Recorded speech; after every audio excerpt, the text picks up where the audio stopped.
Welcome to the podcast. Not everyone built for this. Y'all know already. It's real talk, real good conversation, real opinions, no filters. Hot takes begin. I'm the host, Con with my fellas, Trez, G, Blick, and Yash.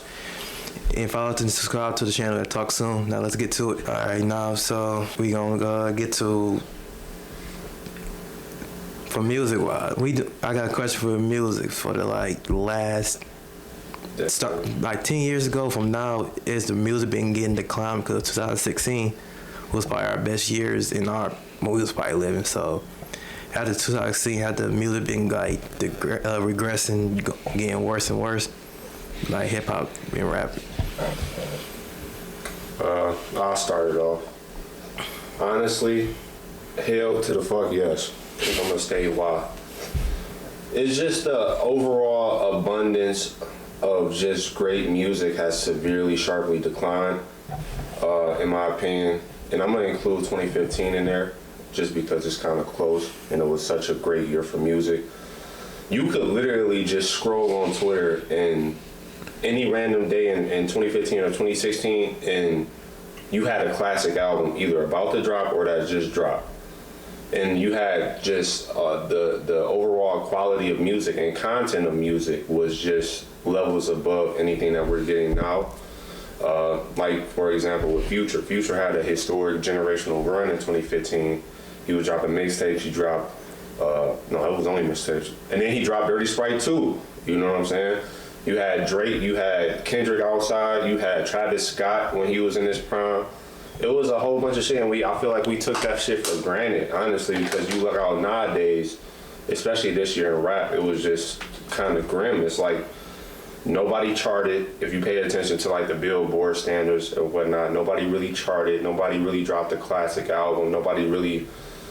And for OG Twitter users, like, it was just different. Like, when people dropped albums, it was like the world stopped. Like, you got to go on Twitter and check the timeline and overall just get a feel of just like nostalgia and euphoria from just overall great music. And you just don't get that nowadays no more. And I feel like it's just, we're in the microwave era of music. A lot of things are, marketed towards TikTok-esque type of microwavable music, easily digestible, and it's just like the overall quality is just not it for me. Like, I find myself listening to blog era music more than I do this era music by far. I don't know about y'all, but like that's just my how I feel about it. I think 2025, at least because we don't know what's going to drop out in 2026. Yeah, but I think 2025 was, honestly, in my opinion, probably since 2024. So I'll categorize both of them at the same. But 2024 and 2025 was probably the best in music that we had in a while.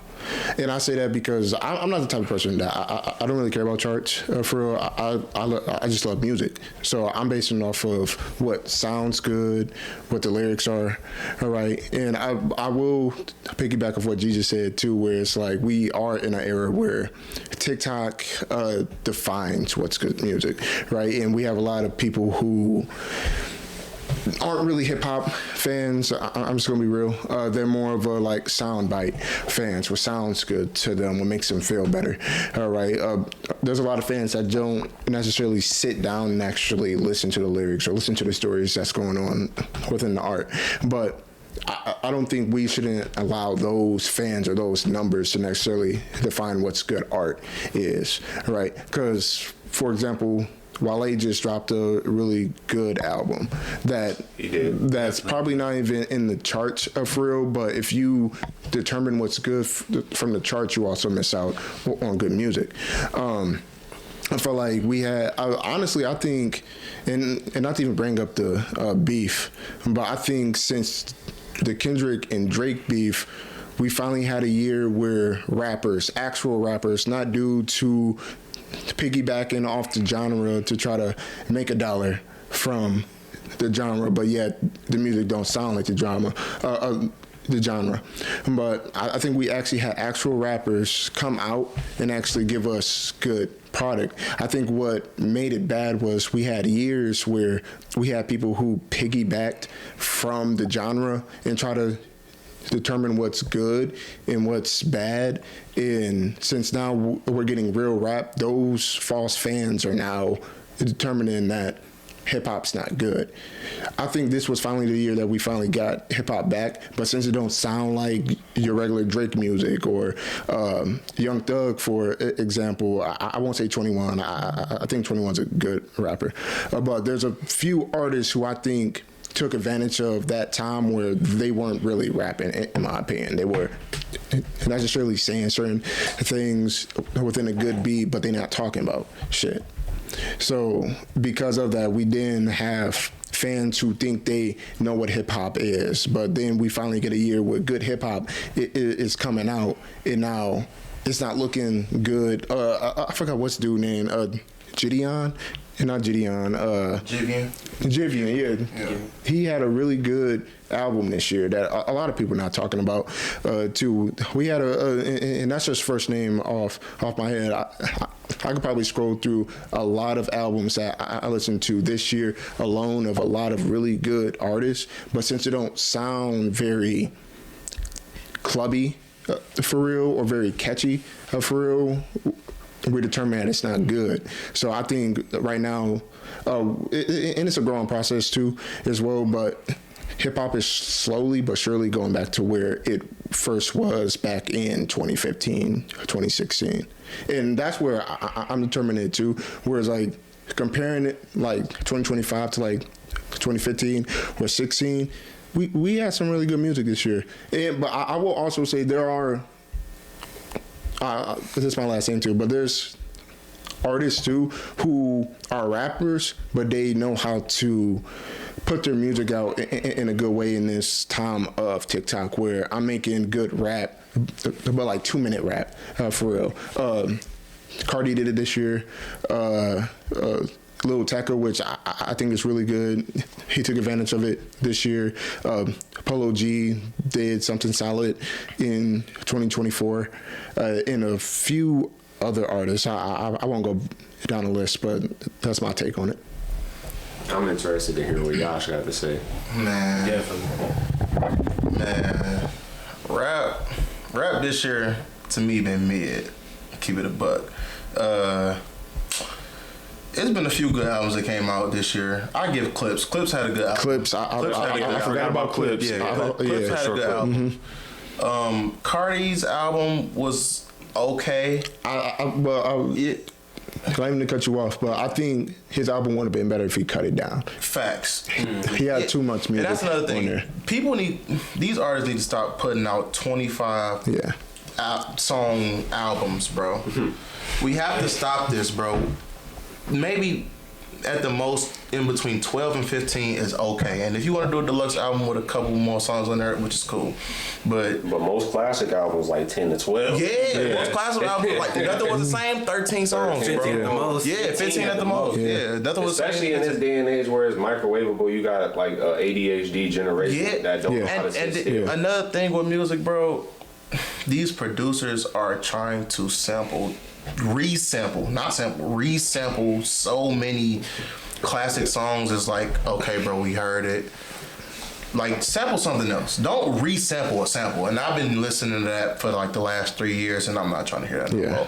I didn't hear Tekka's album. Me and Trey was talking about this the other day off camera, though. Tekka is a good artist. He is a good artist. I need to listen to that album, but man, other than that, bro, R&B been the same. It's gonna stay the same. Yeah. And they been running this shit. R&B to me been running this shit, bro. I ain't gonna lie. I'm gonna just wait. Most definitely. Because I got a rebuttal for that. I mean, go ahead. R&B been running this shit, bro. Is it? Yes. Compared to the 2010s? I mean, compared to the 2010s? Yeah. Oh, no. Compared to the 2010s, no. But I'm talking about in terms of R&B versus hip-hop, or I mean R&B versus rap.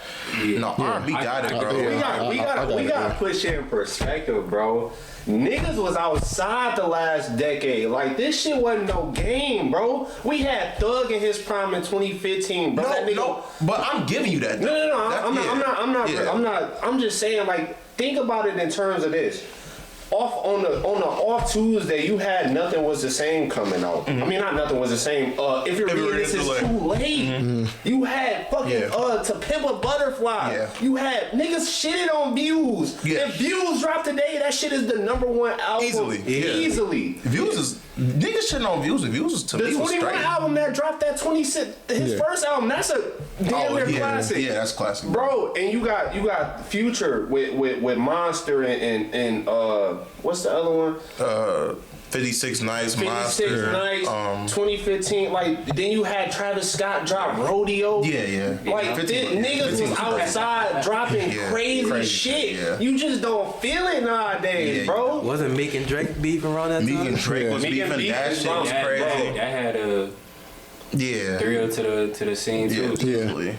Yeah, It bro. was like all our patriarchs was out, and it's like we never Wanted really smoke. They wanted smoke. Everybody wanted smoke. Everybody wanted. Everybody wanted smoke, bro. But even in the off year, like someone would say 2017, you still had Drake. What's that album called, bro? More life. More Life and More Life. Nigga shitted on More Life and More Life dropped today. It would be a top 5, top 3 album.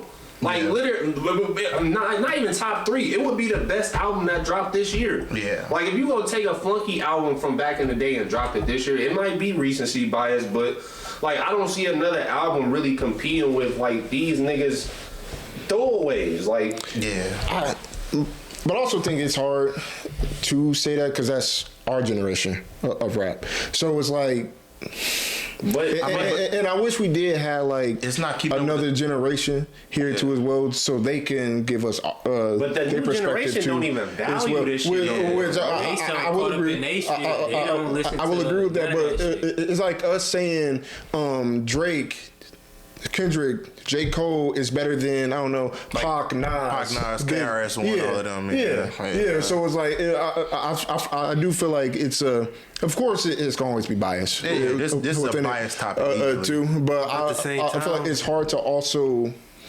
go about enjoying the next level of music when we compare the two. But it's hard because everybody always had that vanguard of like the times were changing. Like when back in the 2000s, you had 50, you had the Hoes, you had the Nas's, and then you had Wayne come out of nowhere in his prime and take the crown from them niggas. And it's arguable. Niggas might say Jay-Z was outside, but niggas can't deny that Wayne was outside. And whatever he had a run for like a good 5 years where whatever he dropped, it was that. Yeah. Then it segued to when Wayne got locked up. Then you got Drake coming out in his prime. Take Care. Boom. Nothing Was the Same. Boom. If you're reading this, it's too late. Then at the same time you had TDE. You had Dreamville. We forgot about Cole. Friday Night's Lights came out like 2010. The warm up came out. So it's like always been a changing of guard. Like it's always been like a torch pass, so to speak. Yeah. And that's where like labels come in, and we took that for granted, like how just structured and how how dynamic that label is in the process of all of this. But it's like from our generation to now, like who has the torch? Like Cardi? That's my question was. Cardi? That's like who the young niggas looking up to? Like you gotta look at YB. That's who you would say, but it's like it seemed like his best shit was like 2018, 2019. I agree. His new shit is kind of like oversaturated in my opinion. But he dropped too much too. Yeah, I was gonna say that. Yeah. So I mean, I can see the torch getting passed, but it's like, Is it though? In terms of influence, yes. Because all these young niggas, they look up to YB. They've been looking up to YB as like is pretty normal. But like in terms of just overall quality of music, it's like all of these. Your favorite rapper is addicted to opiates. Like he can't go 5 minutes without an opiate. The attention, like the overall content of rap is remaining stagnant. Even with a nigga like Drake, it's like we seen Hov go from rapping about rock. I'm Rock Nation. I done did the drug kingpin. Now I'm moving over to become a business mogul. Businessman, selling clothes, all that. It's like Drake. A nigga like Drake has stayed the same. He's talking about fucking young bitches. YB I mean, how many times can you talk about like walking niggas down? Like overall, like just the overall content of music has remained stagnant. It's like it's no growth. That's why I say R&B is running this shit. I give it to R&B. R&B is running this shit, bro, because it's like, it's the same thing. First of all, women want to hear about heartbreaks. Yeah. But do you and niggas not even making songs for the bitches no more? Yeah, But I But do you don't even think- hear that from the city? Not at all. At all. But do you think? Do we make music just for women then at that point? Because I think that's where the generation messed up on. So where we had good music coming on, like it has to be a that's mix. Yeah, it has to be a mix. I do that too. A firm balance. I think that every city in America should do or rap, lay a track, whatever you want to call it, about what that city particular is known for. I think so. I agree. If you from Chicago, by all means, do that Chicago shit. It But might go crazy. every city is now dick riding Yes, Chicago. Chicago. It's like smoking on dead. Like y'all niggas are dick riding, yeah, like it's without all about a walking license. somebody down. That's all music has been. Yeah. Like it seems like every like inner city right now is trying to be a Chicago. Like even Detroit to a certain extent. Like nigga, we always rapped about Easily. get money music. Like we had our payrolls, we had our Peasies, our babyface rays. Like It's hustling music, yeah. yeah, now these young niggas is like trying to dick ride Chicago, and it's like that shit ain't it, bro. And And now that it's shit over with that because the wave Detroit been wave over with. the Detroit wave for mainstream is kind of done now. It's done. Yeah, it is, It's yeah. done. I Niggas got lazy. Yeah. Yeah. Niggas got lazy, bro. Yeah, And we that got goes the back to potential my too. original point Yeah. of your favorite rapper is addicted to opiates, so he's literally glass ceilinging himself. We had the potential, and Detroit Blew it. rappers blew it. Yeah, Blew it. they most definitely blew it. Trying to be like everybody else. It's either these niggas trying to be like Flint rappers, or Yeah. these niggas is trying to be like Chicago drill. Yeah. And it's really like, and that just that's more of a micro analysis of it. Yeah. But on a macro level, like, it's no real like original sound. Like in the 2010s, bro, we could be in a car and on our way to school, and you could hear either you had dynamic runs from labels, Yeah. like you had the Young Moneys.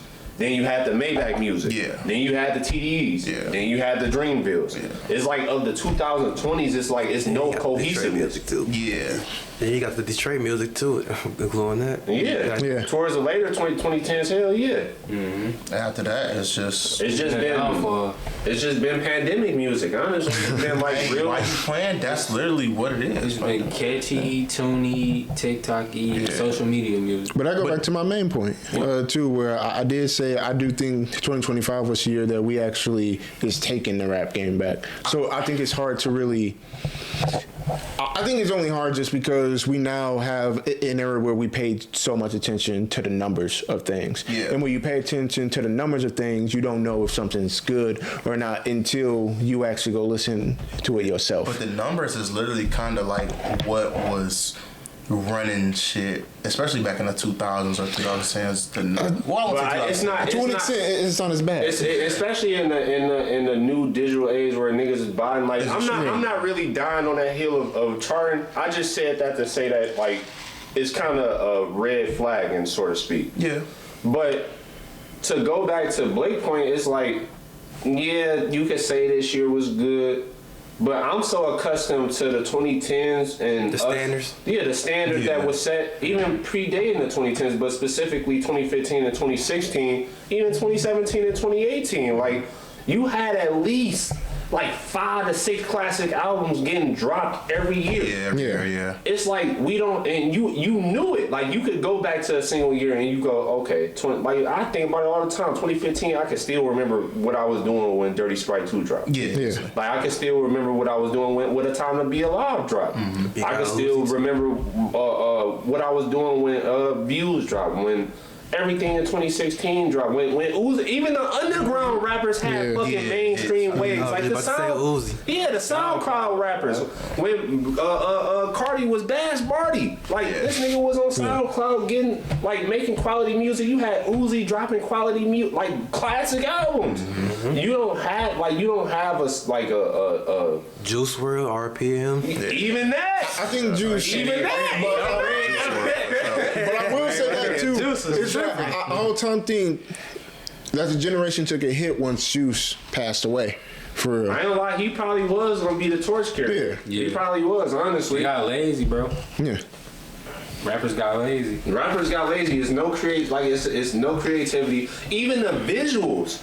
Even the visuals, like how we watching right now, these niggas would never do all these niggas is doing going to their local rental place and chilling and get 5 to 6 Hellcats or SRTs, do burnouts in the street, and show switches. Like that's the and it's like 100 music videos that you could do. When we grew up, like I hate to be that nigga that be like, oh, when we grew up, but that was the thing. Like you had to package the music with a music video. Yeah. Right. And you could get known for like your music video could like literally transcend the music. Like you could go back and say, oh well, I remember what Pac was doing in the Hit 'Em Up video. I remember what Drake was doing in the Start from the Bottom. Like you just don't even get that anymore. Like it's just like overall, like I feel like musicians are getting like literally lazy. The style is oversaturated. It's no creativity. But you gotta think though, these are what the labels are pushing. These labels are pushing YBs. And that's these labels are pushing the YBs to push with sales. But it's like at the end of the day, we are the curators for this shit. Like we are the culture. Yeah. Like as much as niggas wanna do this and that, like we determine what's hot and what's not. We ain't had a new sound since Bossman D-Lo, honestly. And that's even like low tier compared to like regular. No, to me, not fucking with them top of them. No, nobody in this generation. Like, let's talk about that. It's nobody in this generation that could really fuck with the last generation. Nobody. Yeah, that's what I was trying to get at for real. He definitely is like the last newest sound that you heard. Yeah. Cool. Boss. But even his shit now, like after starting to get kind of played after a tape, now it's like it's over. It's over. Yeah. And it's like we on to the next, and it's like, but it ain't been on that. Honcho, but he get played out too because I'll say this about Honcho: you can pay attention to just new levels that he get to when he drops different music. It's like he's not the same. Yeah, he ain't the same for what he started from, and that's something that a lot of artists have not touched yet in this generation. Where, for example, you got to Kendrick's Section 80 to Pimp a Butterfly, Mad City, A Good Kid, Mad City, and so on, to where like there's different stories as being talked about. And I think Honcho do a good job at that too, where it's like he matured within his music. That's another message going away from rap. Real rap. Yeah. Like you used to have to actually put in leg work and go look up lyrics and try to put shit together like on Genius. Yeah. Like to be able to, this nigga said this or this. Now you search that shit up, they give me the most surface level of shit. Yeah. And I got a hot take too, man. Speak on it, man. It's hot takes on this podcast, man. Because niggas know I'm TDE, like I'm a Kendrick stan or whatever, but I just feel like he did a disservice to the culture. Like if you gonna be popping your shit like all the 2010s, he popped this shit. He was sending shots at Drake. This was the biggest build up, and I'm not saying I'm disappointed in the beef or whatever, but once you take, and I feel like a lot of this shit can be drawn back to Drake just taking a step back. Because as you see, rap has not really been the same since the nigga like took a step back, and that just goes to my next point is like, if you gonna gun for the crown, you gotta take what you do? No, you good. Just because Mike's sensitive. Go ahead. Oh, baby. Yeah. If you gonna gun for the crown, you gotta be able to accept everything that come with that. And like he gave us Euphoria. He gave us what's that shit called? Not Like Us. He gave us all the beef shit. He gave us the new album. GNX was a cool album. Mm-hmm. It wasn't a classic. It was a good album. It was a really good album. It wasn't a classic. And then we go a whole year where this shit, like, where rap has literally is essentially in a need for a messiah. He gave you a number one? Yeah, I'm not gonna lie to you. Yeah, I can't agree with that one. Kendrick gave you a number one on the GNX. On GNX. Like, No. Luther. He gave you number one. He gave you Luther. Man in the Garden. Right. Reincarnated was a top 10 song most of the year. For real. What's another song that's on there? He said they cutting it, huh? But Not the thing really, about in it my is, opinion. I think that's. Luther, I say yeah. But there's another song too that I can think of. Luther was good. Not 30 for 30 30. for 30, yes. Because he's a whatchamacallit on there. It's a SZA song. Yeah, but But there's another song it wouldn't that's be on there that I'm thinking of that was a top 5 song. But where is your classic album? Like, we haven't. Damn was 2017. But how can you be mad when he did the Drake? He did the same thing Drake did to Meek Mill though. No. So As soon as Drake bodied Meek Mill, we got What a Time to Be Alive. We got That's collab. do a collab then. as soon as Kendrick bodied Drake, we get GNX. But Right. GNX was a cool album. It wasn't like a damn level. It wasn't So you saying that he should drop more music? yes. He just went He gave you an album. But he never But this did. disappearing That's one thing act too. like if Drake, a nigga like Drake who was wearing a crown, at least at bare minimum, you could say he was out. It wasn't a summer where he wasn't outside. With Jay-Z, it wasn't a summer where he wasn't outside until You do what I'm know saying, he gave you retired. radio music though, right? With that GNX album. Yeah. Are we basing this strictly on radio? This music? what I'm gonna say. No, it's not even that. I think that's where Drake music gets oversaturated, where he drops too much music. I'll give you that. And I think that's what he should probably separates take him a summer from. off. Yeah, but that's where it separates him and Kendrick, where But he's gonna give us good music, 2017 and not just 2025. We've only got two fucking what you call it? I think that's projects. better than just giving us something to not talk about. It's one thing to just keep giving us the same album over and over again, and nothing changed in your life. There's no new stories. There's no. It's the same flow, same beat, same everything. I'll give you that. To then where you got us an artist. And I'll say one thing here. I don't like how we get. What's the last album? Mr. Morale. Miss Morale. That was that came out in 2022. We get a new album in the end of 2024, and it carried us the whole 2025. But I think that's better than. That's what I'm saying.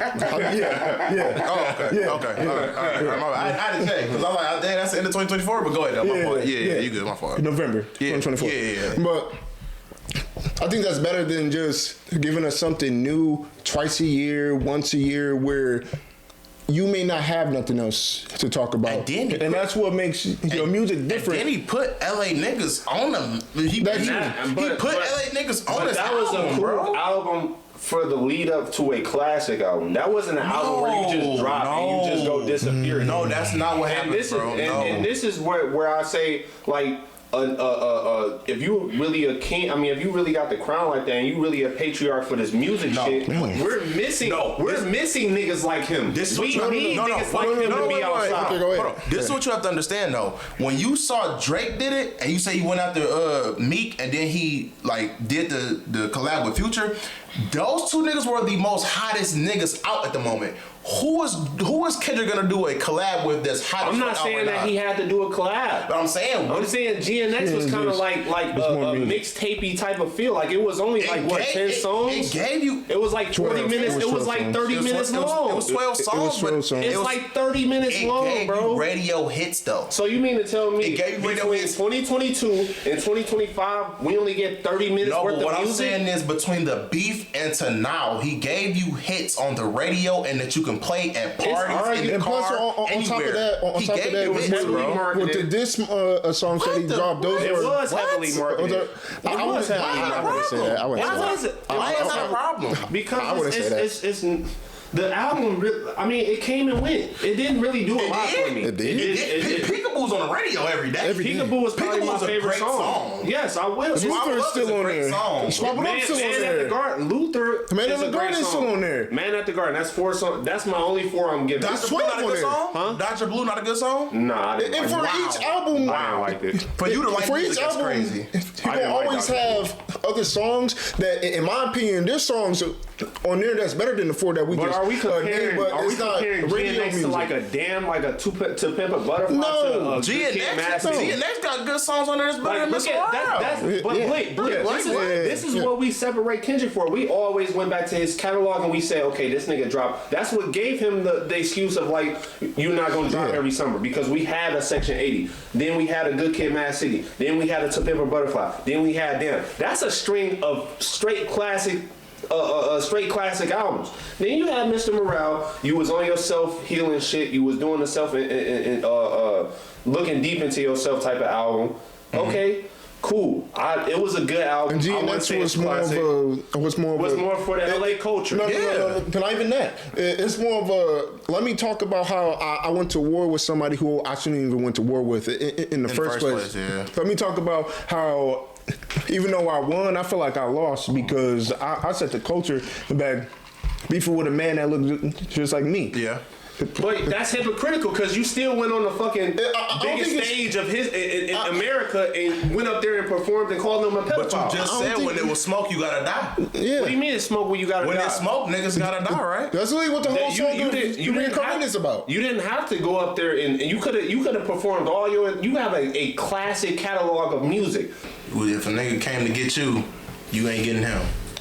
If I made my whole career off of making pro-black music and, taking the other side of the coin and going against the societal norm, with that context in there, no, I wouldn't. If I made my just career off of just making music and, this came across my plate and it's the hip-hop scene and battle rap, and if I'm a nigga like 50 Cent, then yeah, I'll do that shit embarrass the fuck out of my enemies, but the difference is when you make your entire career off of making principles and following principles and being pro-black and use some type of like, you know what I'm saying, like you going against the societal norm, like in my opinion, you did enough with the Amazon Prime shit. Yeah.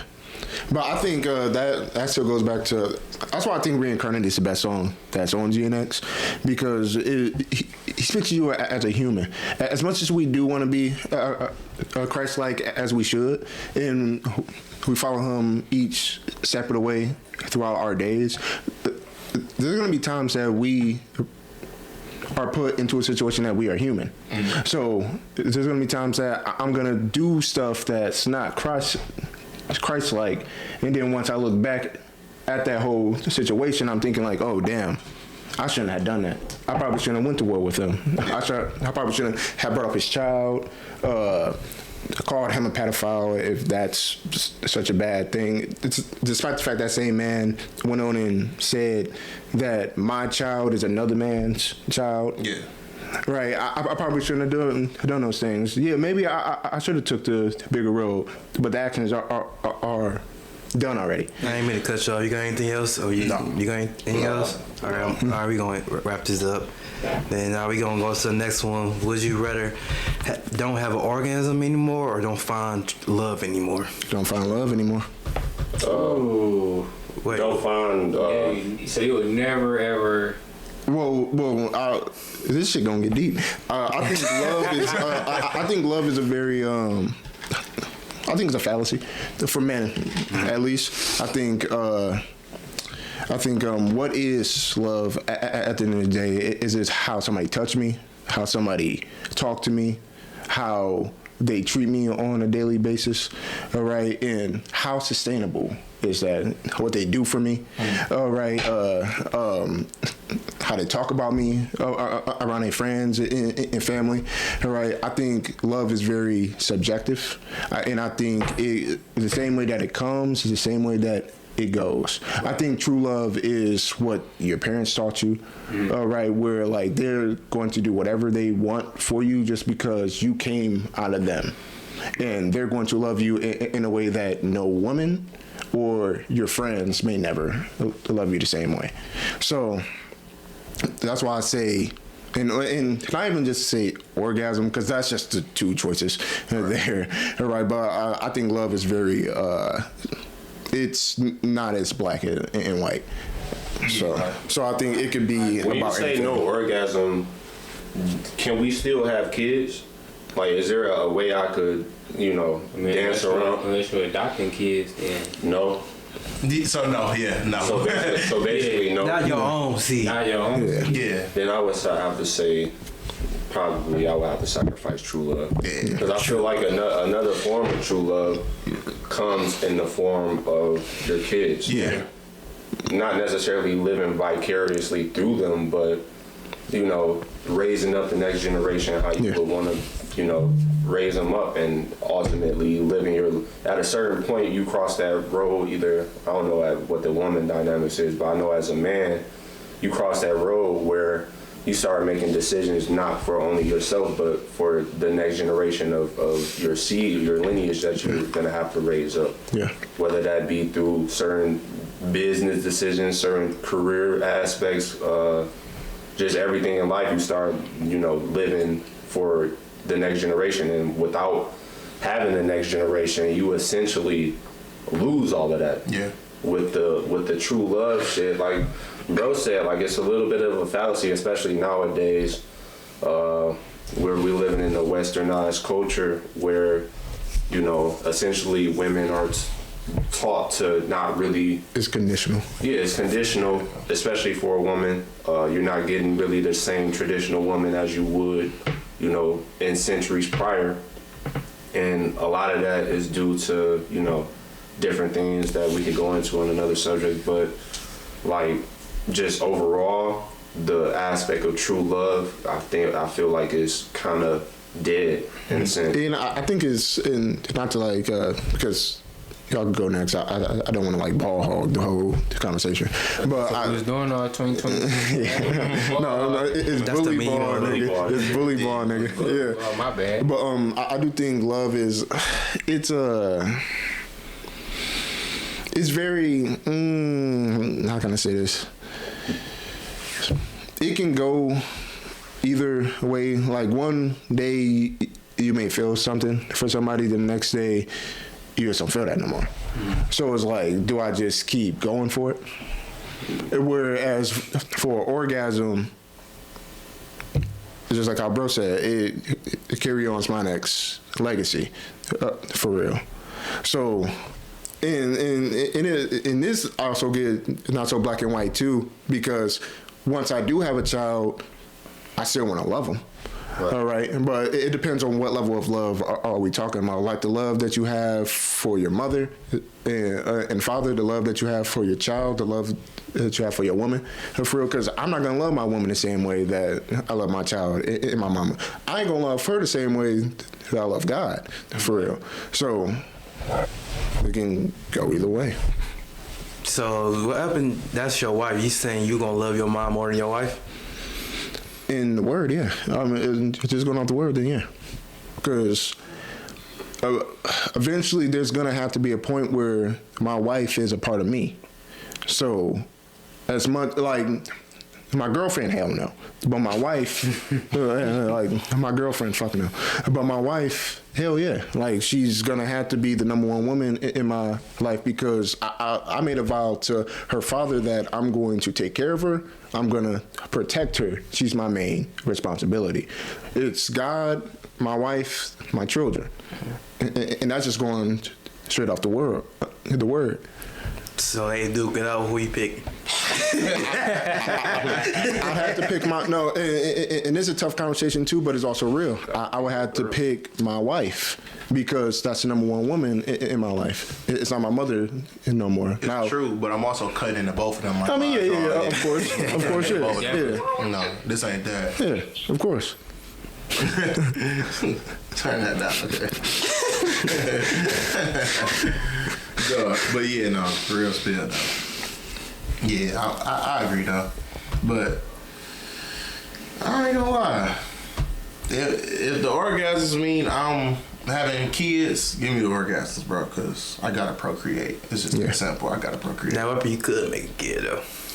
That's different than I guess giving true love because that's just like out of my. You feel me? They take That's out of my jurisdiction. They take But the what is option true away. love? Then yeah. That's what I was gonna say too. What is true love to you? Because we would sell what true love is from like Disney movies and shit. To like me- save a bitch from a castle and take her back to my hometown No. for real, on some Shrek and Fiona type shit. No.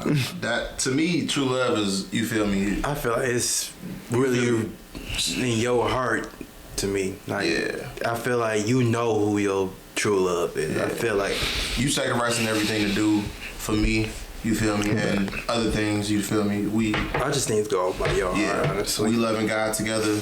That's true love. You feel me? And real ones know what that means for sure. Real ones know what I mean when I say that though. But that's true love. When a woman, also a woman, you would know. To me, as a man, you would know when a woman love you for sure. I mean, yeah, of course. You know, of course, but they don't. A woman not gonna. You love your mama because that's your mama. You love your dad because that's your dad. You love your sister, your brother, your cousin, your grandma, everybody. You love them because of who they are. Majority. When you meet a woman or you meet a significant other, they love you for you. So when you find out that true love, No, yeah, you. it depends. Oh, not to go on. Yeah, I feel it. Go on. No, go ahead. Well, it depends. Most people love you for the things that you do for them.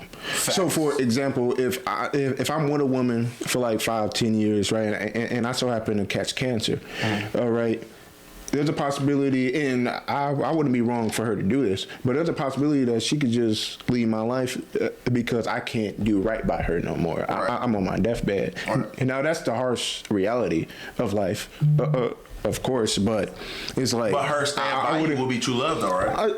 Yeah, but I can understand both sides as to why you may want to leave, because we made agreement. I made an agreement to your father for real that I'm gonna take care of you. How am I gonna take care of you if I'm on my last leg?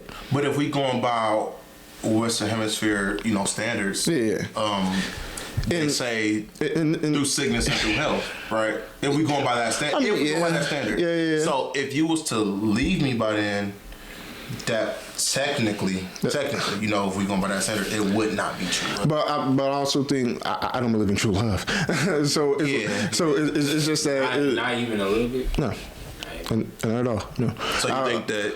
I feel like true love is probably some shit on like my high school sweetheart. So you or really think my that college being sweetheart. with a female or a female being with you is just a transactional thing? It's not. I think on a man perspective, yeah. I think that you need to be realistic and also think of it on like, well, she may fuck with me, she may like me and love me, all right, but if I was a bum tomorrow, would I expect her to stick around? And why would I expect her to stick around? Because me personally, I wouldn't want my daughter to be with no man that can't do right by her. You're right, but yeah, I mean, I most definitely feel that. But if she stuck around because of that, and it all comes out to work together, then would you classify that as true love? Yeah, I mean, it looked good to an extent. Like, you really love me, for real. I think you a fool, but... Like, I mean, that's how it goes. She ain't no fool. She ain't no fool. She But that's sees like- something in you. She sees But something. I'm sorry, but Well, no, that's why some I'm saying motherfuckers like that's a Disney That too. fairy tale for real. Whereas like you expecting, like, for example, let's say y'all have daughter. You already got a daughter. Yeah. Let's say if y'all don't, no, not like that. But let's say y'all. Shout out Abe.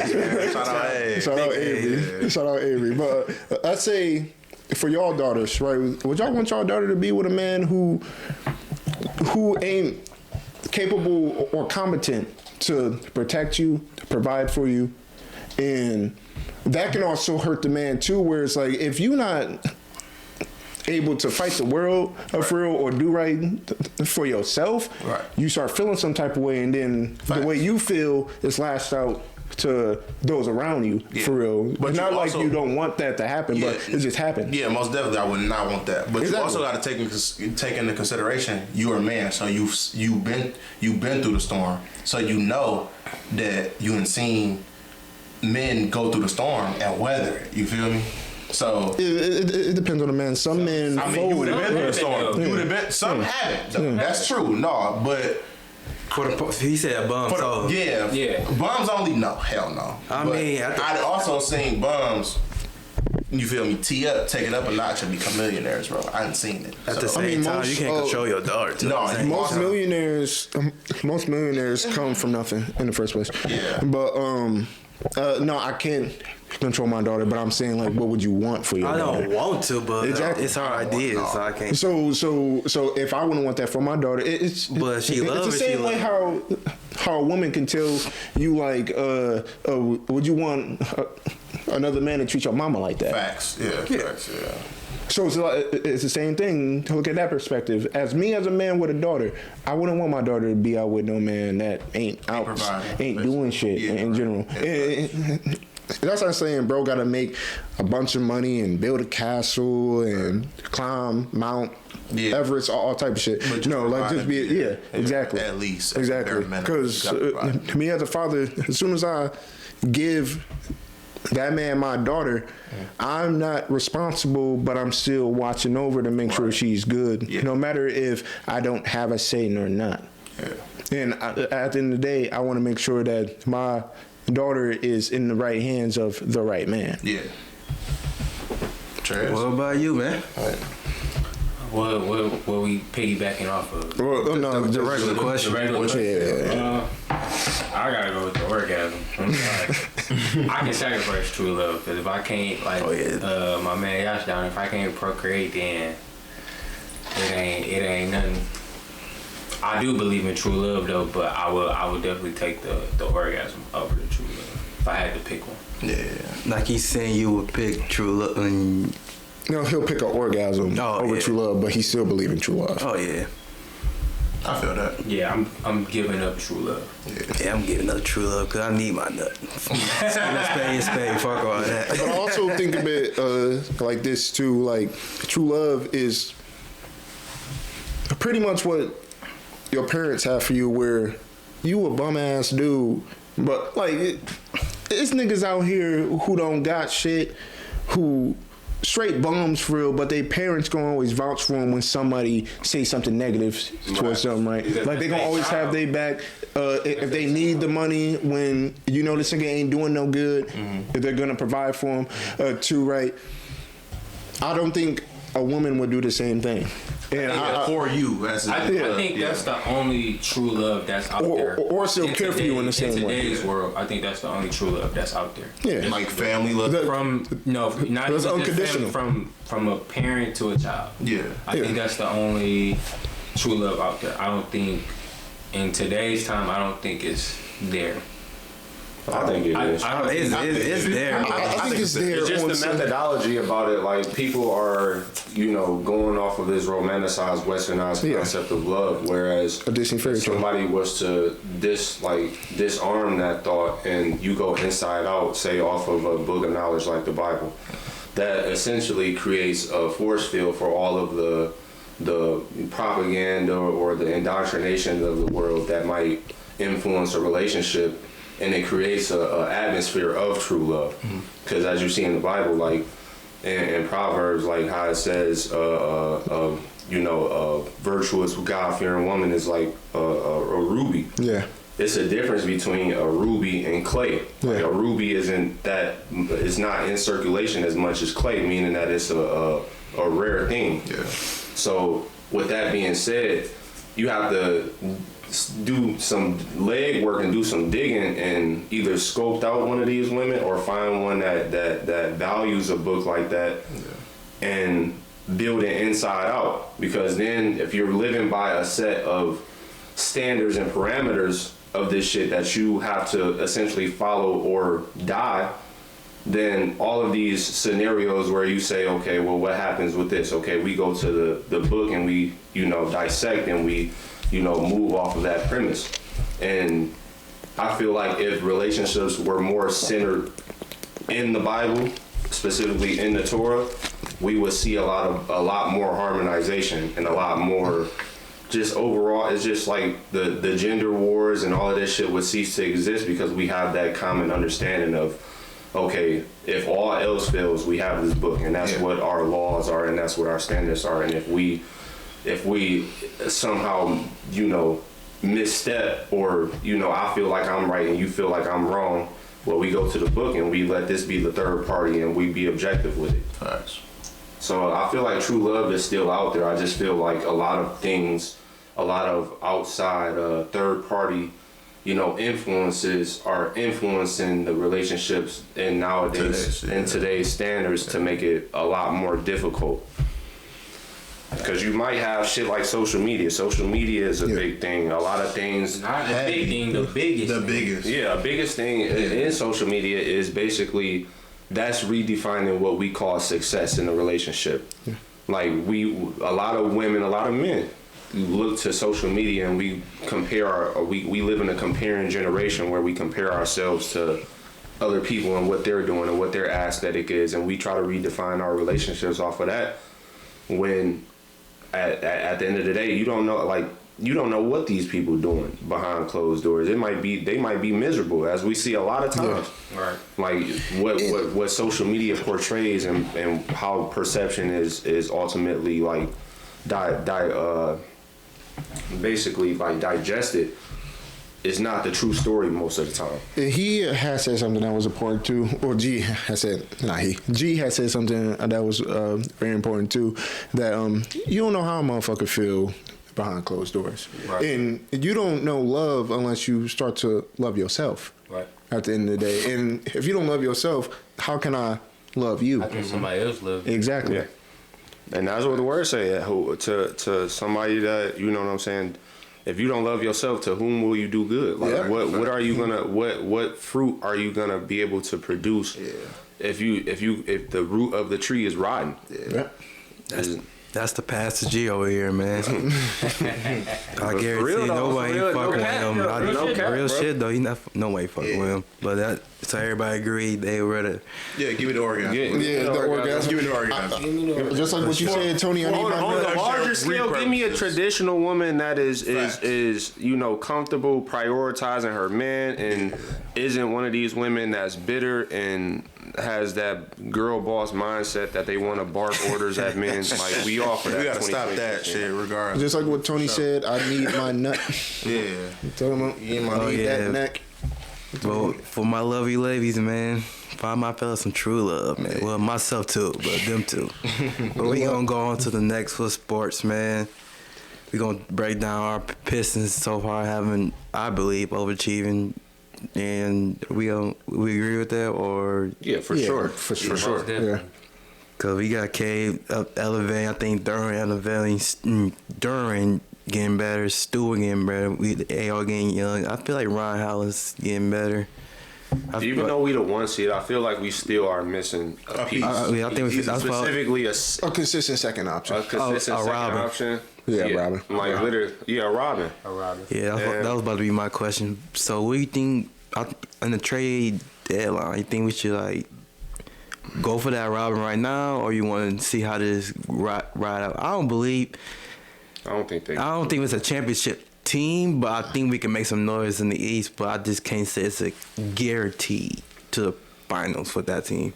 In terms of just overall broad, like the scope of the league, if it was any year that we was gonna make a real run, it would be this year. Because the East is down a little bit. You still have teams there that can give you problems. But like the top heavy teams that we saw dominate last year, a lot of them are injured. The Pacers are injured. Celtics are still doing good, but they don't have JT. I think I heard he's coming back, but who knows? Motherfuckers be lying on Twitter and shit. It'd be crazy if he do come back. He's not gonna be the same. I feel like he shouldn't rush it. Yeah. I mean, why not though? I think he should just allow. This is an Achilles though. This is Achilles. I think he should just sit. That's like a whole year. That's a whole year. I mean, it depends how bad it is and how recovery is, because how I think it'll be sports science has kind of revolutionized, but with some shit like that, with a potential career-altering injury, I feel like you should be overcautious on how you approach the situation. Yeah. Right. Yeah. Definitely don't, right? But, I mean, the East, really, the only teams we got to worry about, in my opinion, are the Knicks. Mm-hmm. I think we can beat them. We should have beat them last year. We should beat them. I mean, if we gonna really take that next leap, that's the team essentially that we do have to run through. But the question is, did our team get better with the? I feel like with the pieces that we obtained and let go. Did our team it's get not better? only that the pieces that we obtained, our players got better. Yeah, Jalen Duren got better. Isaiah Stewart Stewart got way better. But Cade took a leap. But with these young players, is that going to translate in the post? We have to see. Gotta see. We have to see. I mean, this isn't a new team anymore. We've had our experience. We in got the playoffs. experience, so this probably. I'm gonna say One season is experience. In the playoff wise, I feel like once you get to them root and them bumps, you gon' like Kay said, like in the offseason, like he know he should have been more aggressive. They know they should have won. They know what they gotta do to beat the Knicks. But I feel like the Knicks got better too, so you just can't. But I feel like it's one thing to say it, but it's another thing to actually translate it. But if we gonna say Cade better than Luka, he gotta stand on that. stand on it. Yeah. I mean, right now he is, but fuck, we ain't gonna go. Because Luka didn't went into situations where potentially they had on paper the worst roster, and they kind of overachieved in some sense. And he walked them down. And they walked a lot of people down. So I haven't seen Cade. We ain't gonna get the 60-win Suns team. The Clippers, when they first got walked down. The 60-win Suns team. They didn't walk them down. They beat them. Oh, they did beat them when Kawhi got hurt. I forgot. Yeah. But they had Kyrie. I mean, this ain't no Lou and Cade conversation, but they had Kyrie though. Yeah. But I they had a way better defensive team. I think the Clippers had a on paper better roster. I mean, yeah, Luka but versus the Suns, they also had a better record that year too. I mean, yeah, but the Kawhi still got hurt too. You gotta realize that. So who else will we potentially have to run through? We would have to run. I ain't gonna lie, I'm Magic potentially. I ain't worried about them. I feel like that's a sleeper team. Yeah, though, me too. Because like they do have, they did kind of get better, but not in the 7-game series. I think we got. They got some pieces on that team. I mean, I don't know if they got depth or not, but you got literally an unsung hero that's not being talked about is Anthony Black. Yeah, he's literally like he's underrated for sure. He's on a stretch right now where he's averaging like 25. Yeah, K locking that. Is he? Is he? Is this his first playoff appearance? Is he? Who? No, I think. Oh no, this is second. Yeah, he good. So I'm saying I'm not saying they unbeatable. I'm saying you gotta worry about them. The Raptors might be something. I'm not something solid. I ain't worried about the Raptors. I give you mad. The Heat, unfortunately, my team. I really want them niggas to. I want them to tank so bad, but never count out Coach Spo the whole time. Yeah, I think if you shut out Norman Powell, that's an easy. I mean, we gotta see how they look with Tyler Hero though too. But Tyler Hero, you gotta see Tyler Hero. A playoff dropper. Yeah. I'm kind of if a team I'd be worried about, it might be Phoenix. Philly. If Embiid like, I don't even like Embiid, but once he a little healthy, he can be a problem for sure. We seen it. Maxey, PG. I ain't worried about no PG. That's a favorite for us. If we talking about PG, BJ. He a rookie year, so we don't know we gonna see on him. Yeah, but I'm just worried about Maxey and Embiid. I'm not worried. PG might actually help him back. He might be a good defensive piece in terms of I'll give you that. Yeah. Having wing PG. I'm not, bro. It's PG in the This playoff, still bro. PG though, bro. We Come on, man. talking about playoff Paul George. He not the first option no more. He's He like still the third. He regardless, bro. He's bad luck. I don't care. I don't know, bro. He got game in the playoffs too, didn't he? Yeah, but that's Dame. That's two people. That's Dame. Luka game him. Shit. That was Luka. And Cade gonna game his ass maybe one time. We gotta see that. I don't know, but we gotta see Cade do it though, because there was a lot of times last playoff. Hey, talk soon, man. It was some. Yeah, I was gonna bring that up too. It was a lot of times in the playoffs last year. Cade had his growing pains. And that's normal. I mean, that's normal. That's his first playoff. But if it's normal, but I understand. No, look, it's normal, yeah, but we can't necessarily put them in those type of tiers when those same players that we've seen do it, and we trying to put them in those conversations has done it in the playoffs their first year. They didn't have no growing pains. Luka. I mean, he hooped, but he still lost though. He still lost, but he still hooped. Cade didn't have a bad series though. He had He had an okay series. He didn't have a superstar series that we needed to me, to win he the had series. one bad game though. To me, he only had one bad game. Superstar series to win the series. I mean, yeah, superstar Are we series calling to win the Cade a series. superstar? Yeah. I mean, he's getting there. He getting there. I feel like I feel like All-Star. Then we can't put him up there with can't put him above Luka then. That's tough. Luka, you got Luka a superstar? I'm just asking. Hell yeah. Cade's like a beginner. He's like borderline. He getting there. Depending on what he do in this I was gonna say that. If he stand on what he stand on, then we gonna put him superstar. If he stand on what he's standing on, still loses. He's still a superstar. He at least got to go to the He conference gotta go finals out for me. banging. He gotta go out banging, bro. Actually, yeah. Yeah, boy, I'm he gotta saying go that. banging. Say he go against either the Magic or the Knicks in the first round, right? Just We gotta beat them. Well, we gotta beat First the Magic round. in the first round. We have to beat the Magic for him to be caught. We're not gonna get matched up We with them. wouldn't. No. No, I I said said with it. Like hypothetically, like, If we get matched up with the Magic against the first round, in the first round, and if he go out hooping, is he a superstar? I feel he like gotta beat the Magic, bro. he gotta beat. He got He got to beat the Magic. He got- So you got another young guy over there too, Ben. Yeah. But it's hard to really Yeah. say what team would define him as a superstar because I don't think being the Magic is a team that would make me think he's a superstar unless he putting up some crazy. I mean, For real. I feel like I if think he- that team They would got be some like leading defenders. the bro. Knicks. Well, Yeah, okay.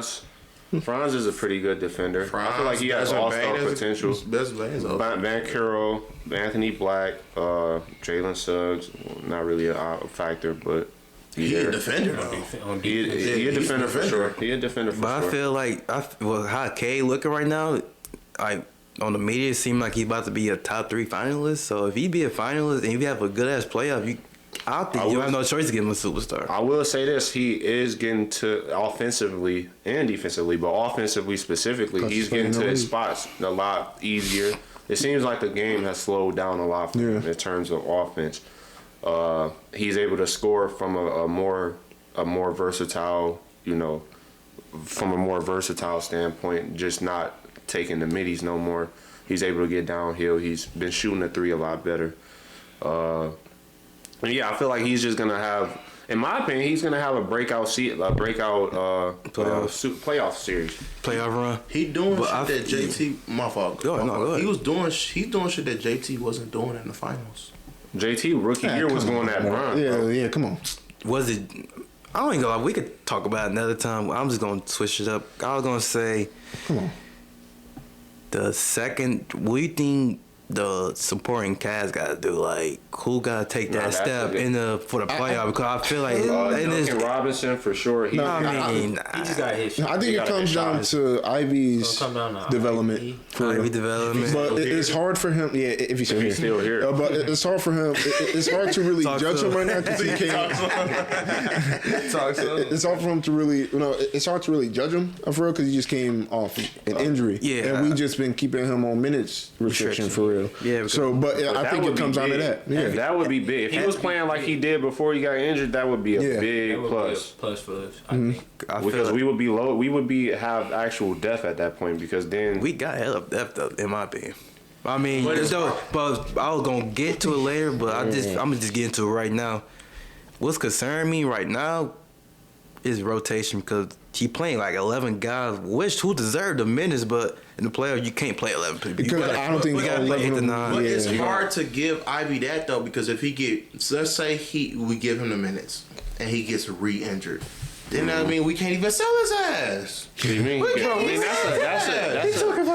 a what if situation. I mean, but I'm saying though, like you saying we giving like people deserve the minutes. Karis LeVert deserved the minutes. Duncan Robinson, Marcus Sasser even deserved the minutes. Jenkins, I'm saying we got hella people. I'm not talking about just Ivy. It's like 12 people But playing right now. I think a lot of them niggas, they're like Sasser, Jenkins, not even gonna play them solid dudes for real. But I think when it comes to playoff time, when the lights get bright, some of them dudes gonna shrink. And I think, I don't know who, but I for sure think Jenkins. But we ain't seen it, so why you know it? Because He's already overperforming as we speak Exactly, right now. yeah. Nobody thought that Jenkins would be doing as good as I he's say doing right now. If they continue to get the reps that they getting now, come playoff time, I think they're gonna be It's a ready. difference. It is a but difference. But we ain't expecting Jenkins to play reps, like 30 minutes. He probably playing like 15. You're gonna be ready. Yeah, but he still Now gonna have to hit shots. Now that they out the rotation, they try to throw him in there. Try to get a burst or a boost off the bench. No, because they not ready. They ain't got the reps no more. They got that speed boost no more. Right. But if they Nigga said continue to speed push, they continue to play. They continue to play and get the reps and the development. Then yeah, I think our young guy is gonna be ready. I feel you. I mean, you got Tobias. He's so inconsistent. So respectfully, like. But I trust in the Tobias one of them past. niggas. Definitely. I mean, of course I'm gonna trust him. I'm just saying he still got to perform though. Yeah, of course. But the same go for them niggas. And what I'll say is because there's niggas who take advantage of the lack of calls that goes on. Well, no, the more calls in the regular season that goes on because the league is still a entertainment league, so they're gonna call more fouls and allow more shit to happen inside the regular season just to get the views. Oh, yeah, right? time But then once it's playoff time, when the game slows down for real, you ain't getting the same calls for real. That's why we have dudes that we call playoff risers and playoff droppers for real. And I don't know if they gonna have to just show me once the playoff time comes, but we gotta see. I know 100% sure I got Ron Holland being a playoff riser. Okay. I believe that. I believe that. But I also got ready. Jenkins being a playoff dropper. Me But too. Jenkins barely would play now. But I'm just saying they got that goes depth. to my point. He would be a dropper because he don't play no more. You see, he was on a stretch of games where he was 15, 13, 20 game winners, getting the reps. But now he's not even playing. Now he's not in the rotation. Or like Then playing like try to team. getting back in come April. Of course he's gonna sing. He gonna respectfully. sing. He ain't ready. I'm scared about Karis LeVert. I'm not gonna lie. Yeah, I'm scared about You got niggas like Javante He may Green. be healthy by that time, bro. No, Devontae Graham. I'm not expecting him to go crazy, but his effort, I His feel like effort it's is going. gone. You can't. The energy, we gonna need that. At least he got playoff experience, though. I mean, he got the. Yeah. Javante Green? No, I'm talking about Karis LeVert. Oh, I don't say Javante. Yeah, we got I mean, he's an energy guy, so I don't think you can't change that from the regular He season. to hustle. playoff. He a hustle. Javante Green. I don't know. I think he been in like some play-in games, but Honestly, I don't know, but he's hooping for us. So Playing's the so I can't dumbest thing say. that the league has ever done. And they need Playing? Yeah, The playing's the dumbest thing that the league has ever done. it's really. I think it gives it adds suspense to the playoffs. Is it? To certain, Because if Because you it get gives lucky on a game, you got a 10 seed potentially going against. Yeah, You know, it's like literally you're similar to what the sacrificing Heat your just entire did. season based off of one game. Yeah, literally similar to what the Heat did last year, where I feel like these it's dudes unfair, yeah. was 37 and 45 And got in. They was a 10 seed. Is that And really? then, Who did they beat? Just for them to get swept. They had beat the Hawks and the Bulls.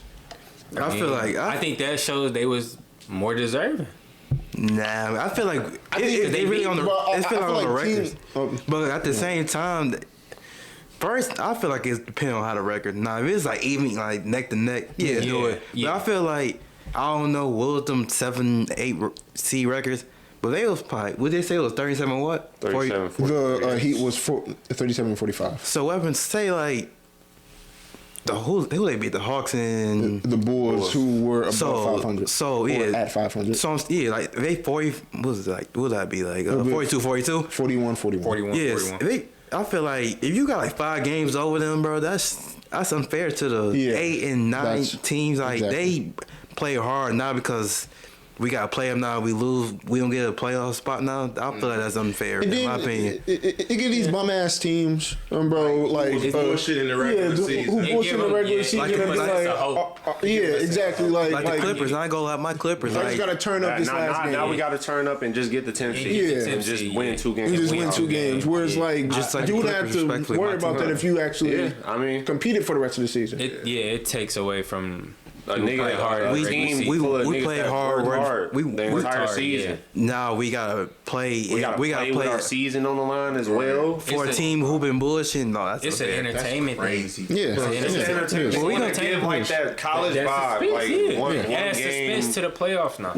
We gonna talk about Just that like the in play-in tournament. April now. though. I mean, the World Cup tournament. That's just yeah, I think that's Yeah. way I too mean, that's a Entertainment. different. That's a too. different. That's a Yeah, different that's thing. just because it's stupid. Because the winner plays 83 games because they don't count that championship game. Right. The winner and loser play 83 games. Right. So I think that's stupid, to be honest with you. I think and it also throws in accolades that a lot of our past greats won't be able to participate because like they're already done playing, or like Bron, Steph, KD, for example, are old as shit for real. So it's like they didn't really compete for it in their prime. Right. So it's just something that they just thrown in for the new players that can help them in a long run. I think it's dumb. And then the biggest incentive is the money. Yeah. You know, you ain't get damn near $500,000, so it's like But yeah, something else to compete for. I guess. so where is our predictions on the Pistons? I feel like they go to the second round for sure. Depending on the matchup, I feel like they can make it to the conference finals. Is it a champion? If they go into the finals, bias me, yes, but realistically, I got to see them in like around March. Just say that because Why not? Why not? We seen Halliburton do it last year. Shit, fuck it. Let's get around. Pacers had a team last year, bro. Damn, Yeah. that's two I mean, different they had a teams. team, but nobody expecting them to. We do ain't what they expecting did. them, but they still had a team though. You act like we act like they ain't go to the conference finals the year before that. They did. It is. Yeah. They always had a team. That's two different teams, but I feel like Duran played like he was like early December. I feel like it could be any team in the East. We gonna like be a that's problem if Darren hoop. like how he was in December is going like 30, 20, 20, 20 on the consistent Yeah, basis. I just want him to do it. Yeah, he still gotta do it. Gotta though. do it. Yeah, I he feel gotta like do a it. That's a big if. Yeah. Asar gotta be consistent. Like he gotta make some plays sometime. I know the defense gonna be there. Both of them niggas gotta develop games, bro. I mean, we all knew that though. Thompson twins. I think I feel like Asar was never that offensive guy though, so that's why I'm not. Yeah, but a Like nigga like just- Kawhi got drafted, not necessarily. Kawhi still have. His offense was And down Kawhi was back also then down. on a really good development. And he had a good development, like he said. But Same I'm thing saying, with Thompson though. Same thing with Asari. we He's didn't always been come on, looked at as bro. a project. They not too different. Yeah. I don't think Spurs and Pistons too they different. not gonna developments. develop Asar like Oh, you talking about Spurs? The difference between Spurs and No development And not in just general. any Spurs. That's like Greg Popovich type of staff Spurs for real too. yeah. Where I don't think he gonna. But Kawhi still had a little offense in Well, he San get Diego. He no wasn't names. just straight. Yeah, defense. that too. Asar, he had his dunks and shit, but he was never fucking. don't- yeah, He he wasn't don't. aiming. He wasn't aiming on a elite. What's it? Overtime elite team. Yeah, that shit. Yeah. I think that was just only aiming. Asar gonna get his dunking, going to the lane, but he never had that. I'm gonna fuck you up, get a bucket type of guy. Yeah, I'm not expecting that to be here now. You got Cade. Hopefully, you got the Ivy. But even if he develop a little bit Oh. of offensive game, Yeah, that's definitely true. Get him at least just to the- be a knockdown shoot. Like, Yeah. A knockdown. Yeah, work on Why- your shot. That's what I said about definitely Amen. that. Amin is in kind of a different role though because Yeah. they want him to be kind That of point like a guard. point Yeah. guard. But it's like and you see they give him the Ben Simmons like Westbrook treatment. And if I swear to you, works. if he start to knock that jumper down, the league gonna be in trouble. I mean, that's a lot for a lot of players. yeah. I ain't gonna- that's a lot. it's If gonna- Ben Simmons started hitting his shit, he would be the league would have been in trouble. Yeah. Too bad it happened, but I think he's a pro video gamer. anybody else you think you gotta step up in this playoffs, or who you think we should trade for? I'm Yeah, On the Pistons. who are you trading for right now? Ryan Holland gonna be my riser, man. I think know it's just who- Ivy, bro. So I think it, I ain't gonna it put Ivy determines 'cause he- Ivy. I don't think he's gonna be the same. I mean, bro, he's still young, so Right. he most definitely got a lot of time. He gonna recover. He gonna bounce back. But just coming up on this playoffs, I don't think.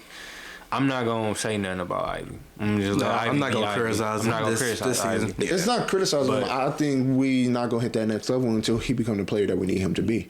we read. I'm just saying if he have a bad playoff, Yeah. I'm not gonna knock on. I don't want him to have like a super stinker? shitty playoff. I'm not gonna put pressure. I'm saying not you gonna gotta, put pressure, yeah. you gotta take us to a next level it right gotta now. be You got 3 months to get. Yeah, 4 that's what I'm months to saying. get in rhythm. So Like, Because Yeah. he come back at a good time where we still got like a lot of basketball left. So he bro. do got the time to get yeah. there. find his rhythm. Trades gonna happen, all that, so we gonna see. I don't know if the Pistons gonna be active in the trade. Yeah, market. yeah, I don't think so. You think they should or they should? 2 months. I mean, objective. that too.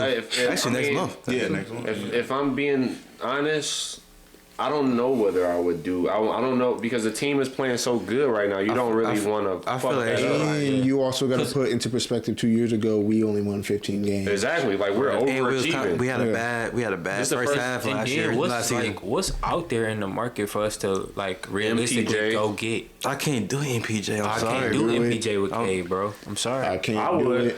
I would. But MPJ is just. I feel like he gonna mess up He a the black culture, bro. hole. The culture that we didn't build now. I don't think he He gonna fit gonna that. feel You wanna that. hoop. We really trying to He win, wanna, bro. he just wanna get buckets. We wanna win. it depends on what's But his at the same time, we mindset. do If he's need able that. to be a feeling like a Clay type of role, I don't We see don't need him a Clay. We 'Cause need he a don't- score. We need a. is he we need not a some- scorer? No, but we need somebody who we On a can bad trust. team. He's Like, He's still scoring at a high. He I is, feel but like it's on a not bad like it's team. like Mitch situation. They be meaningless buckets, bro. Yeah, Like he a black hole not for no real. meaningless bucket getter. No, that's crazy. But What, D. Mitch? Yeah. Oh, okay. No, to me, he is. he ain't No, meaningless. no. I ain't. But no, I think MPJ is a black hole. I think he a bad fit with Yeah, Cade. I think. He I would want to have say to this. swing I'm it talking for about the sure. Pistons. I ain't Even- talking about Yeah, Cade. on some shit like Because that. he's selfish. Yeah, Yeah, he would have to be extremely an selfish. unselfish player. But, that's the only player that I could see really on the market that we would even be remotely interested in. Or able to get for or real. able to get. We don't really have as much assets. Would you I don't take? know. Would you take Cam? our Thomas? cap space still. I mean, Yeah, that's we the got a same lot of problem. cap That's space, Yeah. though. He said Cam Would Thomas. you That's the take Cam same Thomas? problem. He's a That's the black same hole. problem, though, He's yeah. a black We got a hole, lot of and cap he's a space, bro. terrible You tripping. defender too. I'm talking about relative to trades. I mean, who we gonna trade? Probably Tobias, respectfully. Tobias and some picks. Okay, I know. I'm just only saying because his contract will expire. It's somebody else's Probably contract trade- will expire Ivy too. might get shipped out. I mean, Depending on who on the It market. depends on how savvy Troy Weaver end up. it depends how they trust Ivy and who's on the market, like And you said. who's willing to go. Because I'm pretty I sure don't even the know if pitch- he has any trade value right now. Who, Ivy? Yeah. Depending on the pitch He that's got being trade made and who the It player depends who it is. is. Honestly, I get what I you're saying think though. they can. He in every trade proposal, so he got the value. He's in every trade proposal that I see on the internet. He most definitely got That's that. the made internet. by niggas though, bro. Yeah, we're that's not, the we not internet. talking about GM. Not Like, like real GMs, I get it. if you call it a GM about that nigga, I'm not Anything about to just be so possible, though, forth nigga. willing about a Niggas nigga that just traded came Anthony back from Davis for ACL. Luka Doncic. Like I said, Yeah. it all depends Anything on is who the possible. player is. Like who we trying to go get. Anything is possible. I will say D, but the Suns looking good, and I was Yeah, the wish Suns I, look good. I just I had a wish feeling they they was was gonna be trash, good, but I bro. just wish they was. Because gonna that's be who I bad. really I want mean, they for real. both Them boys got a shooting spot- out there in Yeah, they Phoenix. both. I knew it was gonna happen, but I was Nobody praying like thought that Dylan Brooks was gonna be an actual good player. Like Dylan Brooks. I mean, that's Yeah. a different topic, but I've always feel like Dylan Brooks was a good player in my I opinion. thought he was a gimmick I player. thought he was a. Y'all just I people thought he just was only mid. say that because he just who he is. He just talk shit to the star player. He a Yeah, villain. he a villain, but I never thought he was gonna. If you- I didn't think he was gonna be like 20 this, points though. per game. Yeah, I mean- didn't think 20 points per I game. mean, This shit is fool's gold. I don't know if that's say- Just can't wait say that. until the playoffs. for real. he always he been gonna go solid, away? bro. See that But type he of player. been solid Wait in the into the playoffs. playoffs. He been though. solid on the Where? Grizzlies. He on been the Grizzlies. Putting up what? Oh, against the Probably like- Warriors, he was Probably doing. he probably like No, 13, 14. they had played the Warriors in that play-in. So that's a play-in. He's talking about Again, the that's what I'm regular saying. playoff. Regular series. But what playoff series that he was solid in?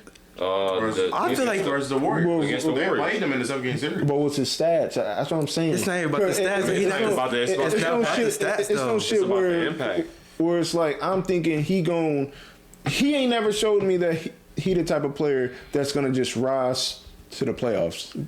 That's what I think personally. he not that possible. He's not supposed to be that guy. But that's what I'm saying though. But If he never showed me he's that, a- he's- that's what I'm saying. he It's fool's impact. gold. He in a Robin He situation now. impact. He He in a impact. Robin situation now. Yeah. Yeah, so we gonna see. He We're gonna impact see. teams. He impact teams not showing off the stats. He only if you they're not a lottery team, right? Well, he won. if you see the Grizzlies, when he left the Grizzlies. Grizzlies, they not the same. He left the Rockets, they not the Exactly, same with him, yeah, bro. yeah. It's not all about the stats, in my opinion.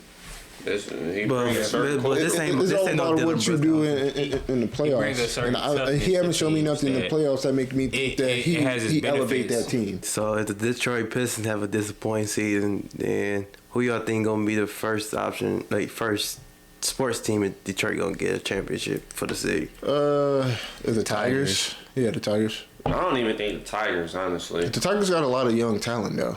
And they got like a lot of assets in cap space. We've always been in that position, though. Like not recent. I say we ahead of schedule too. Like a lot of our talent we started drafting for real, and then we went to the playoffs last year. We overexceeded last year. We did. We wasn't supposed to make the playoffs. Last year, and then we just made the playoffs again this year. I think the only bad thing about that is like since we super young and we now making the playoffs, the fans now want us to at least go on to the next round or at least to the championship. But I think it's going to be the Tigers first. I think the Pistons still got to go through their growing pains, and I don't think the Lions are going to do shit until Jared Goff is not our quarterback. Niggas ain't fuck with golf. We definitely got to get. And I don't know shit about the Red Wings, so. Yeah, I don't know shit. They might actually be the first. They number one right now, so. Yeah, so you can't count them out, but I just don't. I'm not, I don't know shit about the Red Wings, so I can't say that. But shit, if it ain't the Pistons, I don't know who it is. Like honestly, because we had runs in the 2010s with Justin Verlander and goddamn Curtis Jackson. Yeah, we had loaded teams back then, and we always run into a fucking. I ain't gonna lie, that might have been respectfully, that might have been the most disappointed. Teams did not win anything at all. Literally, like nigga, we had arguably one of the best pitching seasons of all time. Then you got the talent around that too. You had a whole bunch of Prince Fielder, Miguel Cabrera. We didn't have too many stars that come to Detroit. Tiger wise, Tigers, not the Pistons. Not Pistons. I don't think we gonna fumble again off that. Niggas wasted. Just Miguel Cabrera alone. But we also got to see what the young talent develop as. Bro, they not even trying to pay, bro. Yeah, but they ain't. Yeah, Tarik Skubul. Yeah, but. Should we let him go? I mean, He's gonna but pay the thing about it is, no, but look, I don't know though, bro. I don't know if we. It's tough because he asking for a lot. He deserved it. He deserved it, but I think that also hurts the rest of the building of the team, for real too. So I mean, he's the main one. Yeah, I feel that, but it's like, would you pay a nigga who isn't gonna close out pitching? But he's dominating. He closed out pitching. He's dominating pitching. He's dominating. Is not a good pitcher. He's dominating pitching, but we didn't allow him to close out pitching. I don't know if that was that's just how baseball is. Yeah, I feel you, but it's like you seen how bad our pitching was when he just wasn't out there. We also had young pitchers too, though. We got a young team. But I go back to my main point where we also got to see what the young players develop as. Because we got talent. But the talent don't mean shit if they don't live up to their potential. Cause we got the player Riley Green. Yeah. Kerry Carpenter. Yeah. My boy Cole Keith. Real MVP of the team. We got the pieces. Somebody had a bad batting year this year though. Was it Turk? No, it wasn't Turk. It was Turk had a solid season. Yeah. What's the other one?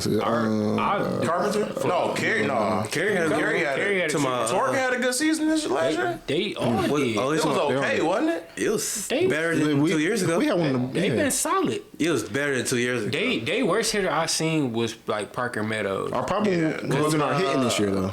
Javi Baez was solid. I mean, I ain't gonna lie. Sometimes he trying to get paid. Javi Baez trying to get paid. He got bad, but I know who you talking about. I just can't think right now. Yeah. Who had a bad batting year? Yeah, somebody had a bad batting year. I just can't remember who it was. Was it wasn't Riley Green? No, he was hooping. Kerry Carpenter, Riley Green, Spencer. I can't think of his name either. Was it Gleyber Torres? No.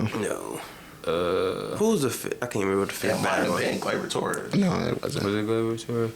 You probably talking about the Zach guy. Yeah, he ain't had the best. Forgot his name. Zach I'm something. talking about. Yeah.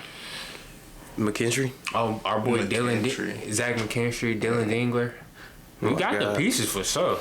Dylan Dingler, I think he won the club. I think it's Pistons, but our offense still need more because some games we only scored one fucking point. Yeah.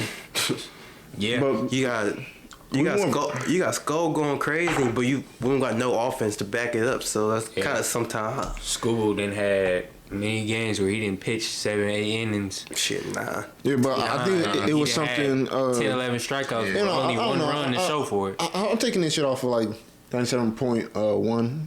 Them dudes be lying sometimes, but apparently, I guess within the agreement with his agent, he's not supposed to be pitching for that long. But if we ignored that type of shit, who knows how long we would have went into the playoffs. I know they usually go by like the flow of the game. Like if the pitcher got it going, they gonna let him go as long as he can go. But most starters usually go about 7.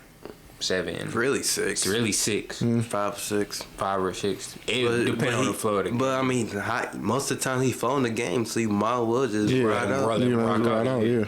So I can understand why. But eventually you asking for an injury. Yeah, that's what I was gonna say too. Because they do put strain and wear and tear throughout the season. 182 fucking games. Yeah. You know, Tommy John's injury. That's for our offense. Sometimes gotta step it up. 1-2 points around him. That's not enough. But I will say though, if they don't pay Skubul, we gonna pay for it. Of course. No, I don't think so. But I think it will be a disappointment for like next season. I think for the future. I think we eventually gotta just allow our talent to flourish. I do think they're going to. We want to win now. We gotta win now, so that's over with. I think they are going to develop, but we do. Like Skubul is our ace. Yeah. Like you don't get many aces for real, like to come And you around. can't let him go to the Dodgers too. You can't let him go nowhere. Yeah. You gotta keep him. You gotta keep him. Yankees and Mets. He's the best pitcher. Because that's eventually where he'll end up at a powerhouse team. He's going to a powerhouse. He's gonna go to a powerhouse team because they're gonna be willing to pay him just like they did Ohtani. Yeah. Like they gonna give him whatever. team, like bro. Juan Soto got, Juan Soto I think got like 10 years.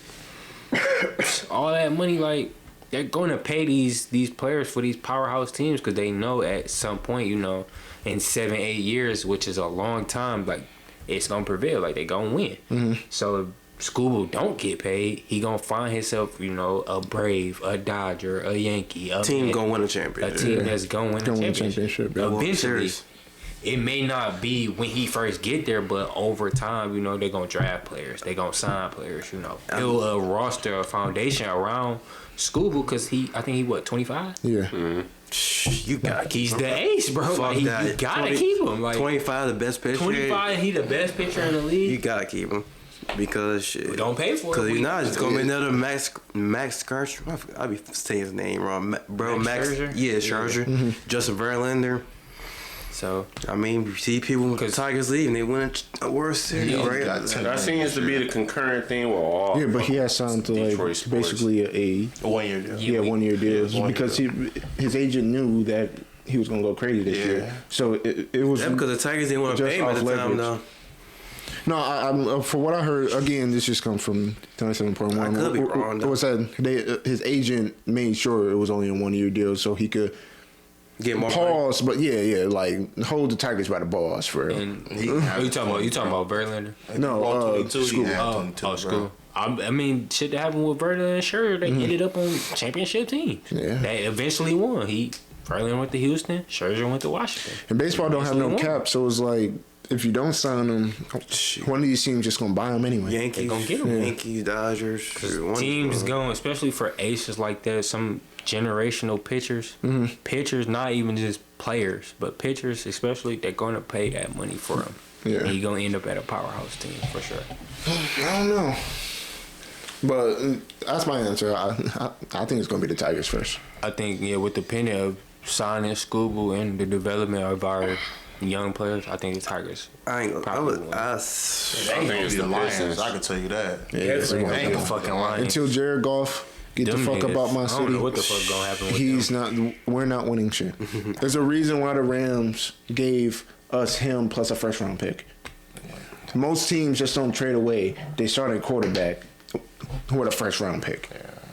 I think it's gonna be the Pistons, honestly. I was about to say, I'm gonna say Pistons for a Tiger because I just don't believe he's gonna stay. I would love him to stay. I don't think she will. So once he leave, I feel like the Tigers shit's gonna regress big time. So I'm going. If I had to Man, I just believe in choose, Cade. I was about to say I feel like between Gibbs and Cade, I feel like Cade might. The face of Detroit. Yeah.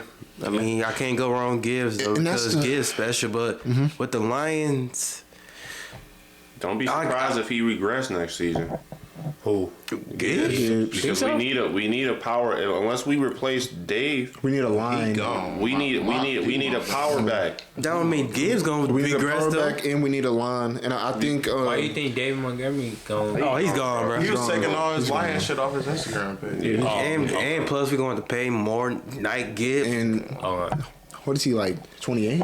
Oh, Yeah, 28. Montgomery? Yeah, that's around the time when back started Gibbs, what, progressing 23, too. I wouldn't pay that nigga. Gibbs, what, 23, 24? I Yeah, think 23. yeah.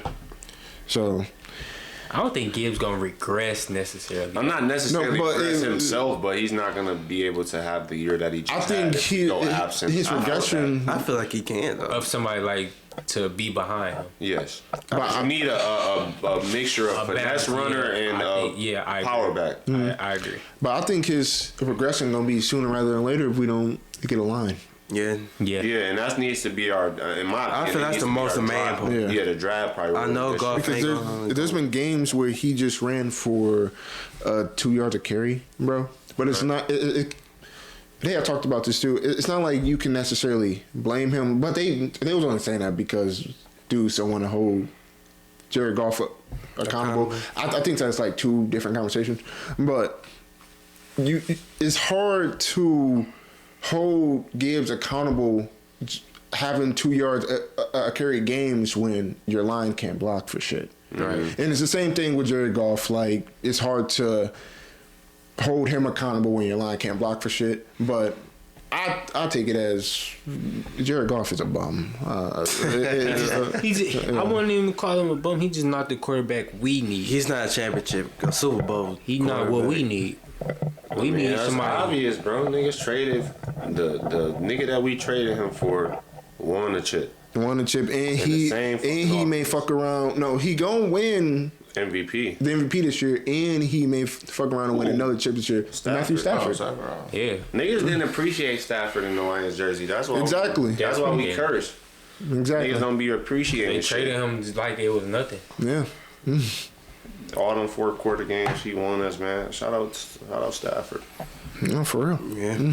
But I used to didn't fuck with Stafford, but now You look back at it, and you actually build a team around him. I You regret see that what shit. happens when you give a We quarterback like that, patient, a defense like that, always and been plus a an offense like gunslinger, that. bro. Yeah. Yeah. When you look at Stafford on paper, like his numbers and his stats, it's nothing second to none, bro. That nigga is crazy. I'm Yeah. He gunslinging, bro. gunslinger. And I remember when the year we traded him, and everybody out here was Rams fans just so he could win, as if that did something for the city.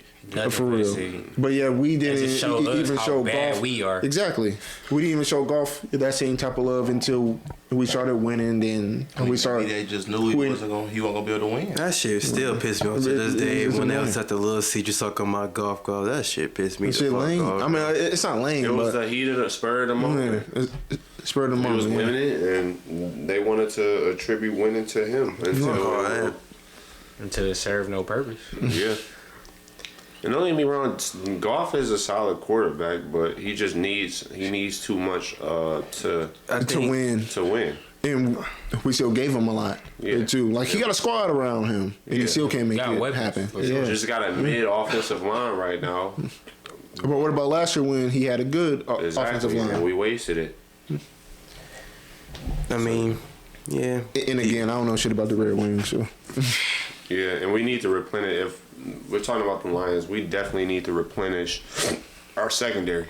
Our secondary needs to be replenished. So we all know, like, I mean, I hope the Lions have all season change my mind, They need but to be I'm very gonna aggressive. rock with the Pistons. Yeah, they need to be very aggressive. I'm gonna say with the Tigers. Once we find our Robert and Cade, I feel like Cade is the player you can win with the championship game. That's what I'm going with. I will say, I do think the city needs to start one because even when you, and I keep going back to 97.1, but even when you listen to our local radio stations about our teams, they don't talk about the Pistons a lot, or when they do talk about them, they don't know shit about Let's the Pistons. talk about Mike Valeni and like, he's a fucking idiot. Like, I don't know shit about him. I'm watching and shit. this So not go even ahead, no G. state- Go crazy. Bro, this not even no state hate, bro. You got this fucking idiot Mike Valeni and all his cronies that have no competition in the radio scene. So they're basically having a monopoly on what is the say so in Detroit sports. Yeah. And these Like, fucking we have- idiots call for the Pistons to blow up the team. Yeah. When you know what I'm saying? Like, we were still learning and growing. Like, And this is back last year, I think. And mind you, these dudes don't even watch the teams, and they allow people to come on to the radio and talk about the teams too. And some dudes actually know what they're talking about because people actually sit down and watch the Pistons too. But you can tell as the host, they don't know nothing about the Pistons. They throw the Pistons away like they not shit until this year. Now they want to act like Exactly. the Pistons are this. That's a lot of city sports though. And that'd be a lot exactly. of. That'd be a lot of. That's a lot of sports team though. Sports Like team, they they do don't that. they don't give a fuck until they Start start. winning. Yeah, Hey, we know Valeni. He's a fucking biased prick.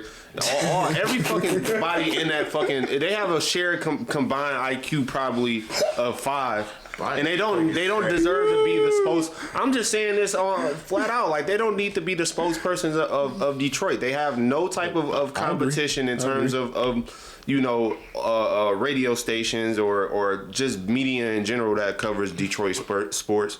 And they always backshelve the Pistons like they just some flunky team. Yeah. Now that the Pistons hold the number 1 spot, now these niggas want to dick ride and act like they've been cheering this entire time. And just to piggyback off that, make it worse, I remember it was the start of the Lions season. They had a segment on like who's like the face of Detroit, and they said Skubul.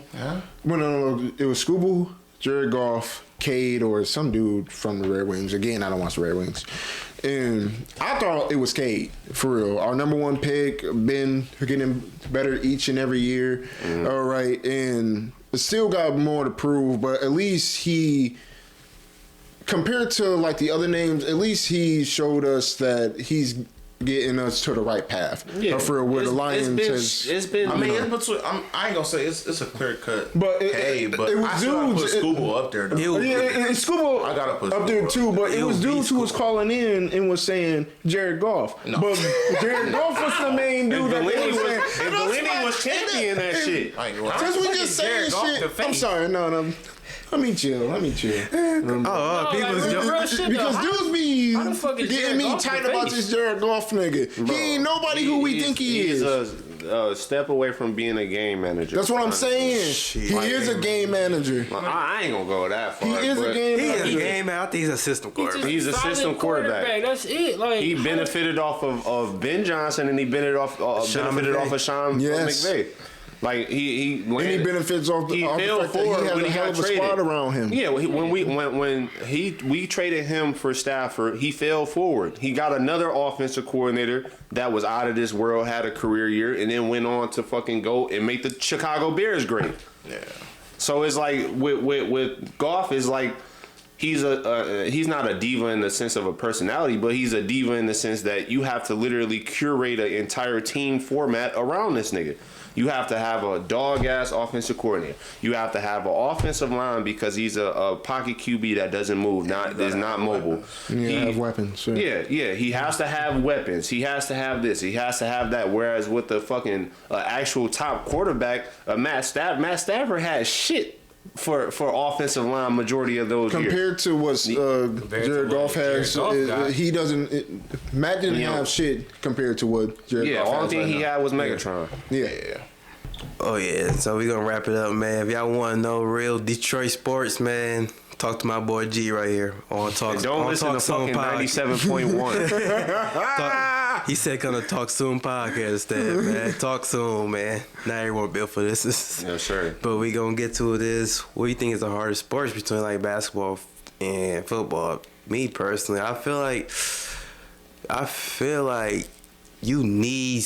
If you want to be a good player in basketball, you need skills. Like football, I feel that's more like genetics. If you got hard genetics, If you athletic. You athletic. That's what comes with genes stuff. Yeah. I feel like but I don't feel like you need. Besides footwork, I feel like you don't need like certain skills. You might need IQ for like deep, like safeties and linebackers stuff like that. But I feel like basketball, in my opinion, will be hard. It's the hardest sport. I agree.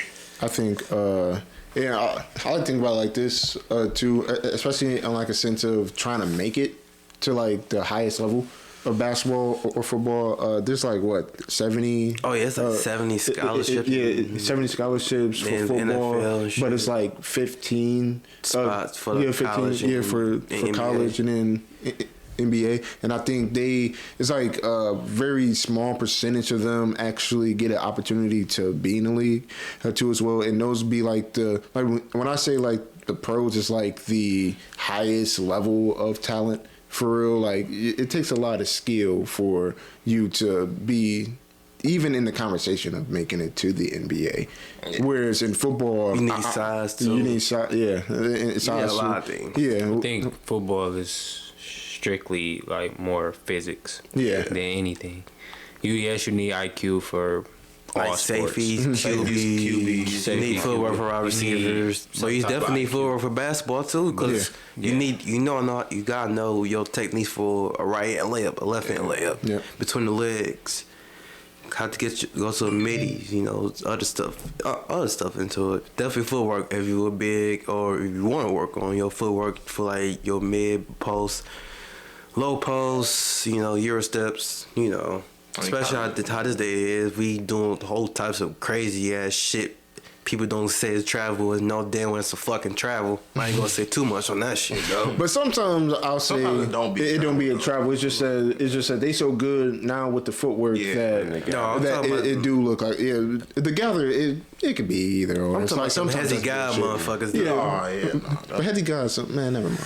Kyrie said it best. This is the reason why only 5,000 people in the NBA has been in the NBA. Bro. Yeah, 5,000 is relatively low for.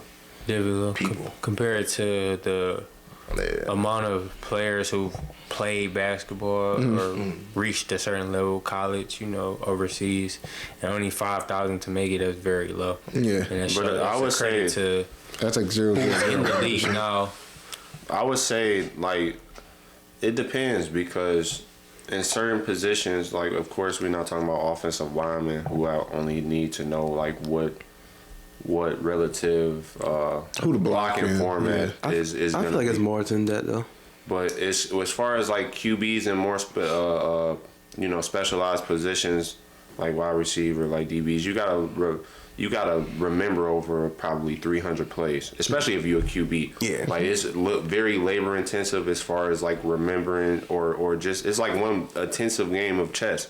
Like literally, you have to be able to read and react to defenses that split second decisions, and not to mention that the grueling tax that you put on your body from all like the hits that you take over a career is gonna eventually add up. Whereas in the league in basketball, it's kind of tougher. It's not even kind of, it is tougher to initially make it, but as long as you have especially in today's era, as long as you have a good skill set and you're able to play teamless basketball or be that guy, if you are that guy, then it kind of is simpler in the sense that you only have to remember to do a certain amount of plays.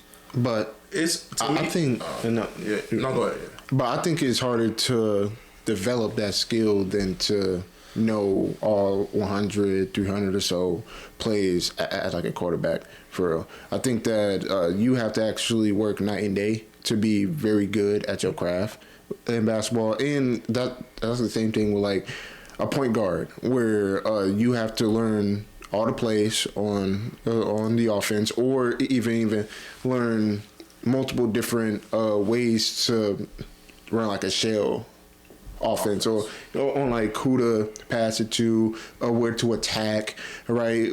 The weak part, because it's the same thing too, where you may have to learn different ways of how certain defenses plays, and then for the NBA, for example, or or like in college where there's over 100 teams, right, in the NCAA, right, and you got to learn that on the fly and to make sure that the rest of your guys is ready too. But I think you did make a good point too, where it's like as a quarterback, like there's a lot of plays that you gotta know, and a lot of defenses too. And you don't have that much time to, especially in the NFL. Yeah, it's literally split second decisions, and you are dealing with not even some of the best athletes in the world as far as like lateral quickness, being able to move to the ball. They be smart too. Yeah, and they're smart, and you might snap, and they were in a certain formation, and now they're in the zone, or now they're, a man to man, and with zone on one side or some shit like that, and it's like you have to factor that in, as well as factor in just the overall brutality of the sport, where you have grown ass men literally trying to come after you, trying to kill you. Because we also have to take into consideration, look at like a smart QB like Tom Brady, and then he's just worrying about the defense, but he's on the offensive side. Mm-hmm. Look at LeBron; he literally has to do the same thing that Tom Brady's doing, and also go on the other end and stop a motherfucker from doing the same thing to him. Yeah, that's tough. That's actually pretty good too. That's technically tough. You're playing both sides of the ball, and that's tough as fuck. I mean, but it's a lot more condensed in basketball than it is in baseball. I mean football. Because there's been videos you only gotta of like guard 5 people. You gotta account for how many people on the football but think about field. like who Tom Brady is going against. He's going against like the Myles Garrett's and just current people like Vita Vea and all these people who's actually out coded defense. And okay, I come off the field and let my defense do the job. LeBron is looking at somebody like Kyrie, Steph Curry, Kevin Durant, Kobe Bryant, Tim Duncan, all of these players. But it's pretty black and white. I gotta score against you, and I gotta learn how you play as well with your team. Have you ever seen those videos of when LeBron and Jokic do this too, where it's like the last shot of the game, they team is on defense, right? But they calling out what their opposing team is about to play. Yeah. I mean, about to do. I don't know. That's a lot easier with 5 other players than it is with like. But I think it's hard it's to. 7-on-7. It's kind of even. Yeah, it's even. So I wouldn't say that. Case. No, I wouldn't say that because you got to count for the line too. Because you might have somebody that who's blitzing. Who don't get for blocked. the defense. You got to see who in motion. Now you running for your life, and you got to make they could give decision. you a pre-snap coverage. They could be in the cover roll. They showing you cover 3 the whole time. They in cover 0, tempo 4 or something like that. But I was gonna come back with you saying I feel like. Yeah, people gotta make a quick decision. I feel like superstars like Cade, Luka, like these superstar guards who's getting trapped immediately off a screen, just getting trapped in 24 seconds. Like they coming soon. You come off a screen, they blitzing you. You cross half court, they blitzing your ass. You gotta make that switch. You gotta make that. You know how basketball, if they full course, you got I gotta make a play real quick. But it's usually condensed to only 1 or 2 decisions. Yeah, but at the same time, the nigga next to you, or you gonna make a skip pass. Yeah, but at the same time, you're not gonna know. Sometimes you're not gonna know where that person gonna be at. Like, I agree. It's a lot less chess pieces on the board, though. Yeah, I give you that. And sometimes you gotta realize they in the zone. You gotta realize they're in the man too. I mean, don't get me wrong. It's easier for basketball. It's continuous. What do you mean? It's like it's a straight 48 minutes back and forth down. I gotta play defense. Then I gotta actually try and score. 24 as seconds. Far as, it was 24 seconds. As far as like offense, quarterback can go 3 and out real quick and like. They chilling for they can be chilling for 10 minutes. You might be chilling for 8 minutes. That's not gonna get you any. That's not gonna get you any wins if you're going relative 3 and out and just sitting and letting the defense score. Yeah, but I can say now we into this more. I can say my defense. Football is probably more hard to defend on offense. Yeah. Especially like cornerbacks. I feel that's the hardest. Linebackers is underrated. I feel like the corners they gotta make. I feel like the corners corner's probably the hardest. For Yeah. sure. Corners is definitely the hardest. I think corner is most definitely the hardest That might position to play because I could be wrong though. If anybody else got like something Yeah, else, quarterback then or let me know in the comments. I think it's corner because say, yeah, you could corner, play quarterback. like the toughest of defense and the receiver just makes a play. Then that clip goes on social media, people calling you trash, but you play good coverage. Yeah. It's just that the DB just made a play. Sometimes you playing the person, you don't even know where the ball Yeah, is. You- exactly. Yeah. But that's another underrated point about being a quarterback is you gotta be pinpoint accurate. Yeah, you gotta be accurate as Literally fuck. So being I able- give it. I can give I say quarterback for sure. Yeah, With that offensive wise quarterback and then defensive wise corner. Because you got to make timely Decisions. Timely decisions. You gotta be on point. You gotta control accurate. your offense. You gotta keep read the it. defense. Yeah, you gotta make reads. Gotta be in tune. And it's not like they gotta do a minute. This is like 40 seconds on 24 You get seconds into the 24 shit. to 30 seconds to make these reads, make these predetermined reads. So yeah, I definitely say quarterback. Like it's don't get me wrong, football players. I'm not discrediting that, underrating y'all. I ain't never played a This lick of ain't football that. in my life. I played football till since I can't remember, young as hell.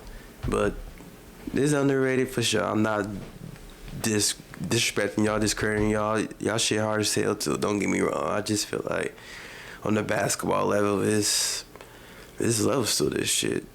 Because shit, I could, like me, I'm kind of chubby. I was chubby most of my life, still chubby. I ain't gonna lie. 6 foot, you probably guard somebody like 6'2", quick as hell, shifty as hell. I know DBs got to do that shit too, but shit, we got to do that shit too. 48 hours back and forth. Yeah. Then sometimes, sometimes you could come down, stuff like a 6'5", trying to block your shot and shit like that. Yeah. You gotta know how to shoot certain shots. Get to your spots if you that like elite at your craft and shit like that. So it's a lot. There's a lot of factors to basketball too as football. Yeah. I believe that. Yeah. Yeah. So all right, we going. Fuck this bitch.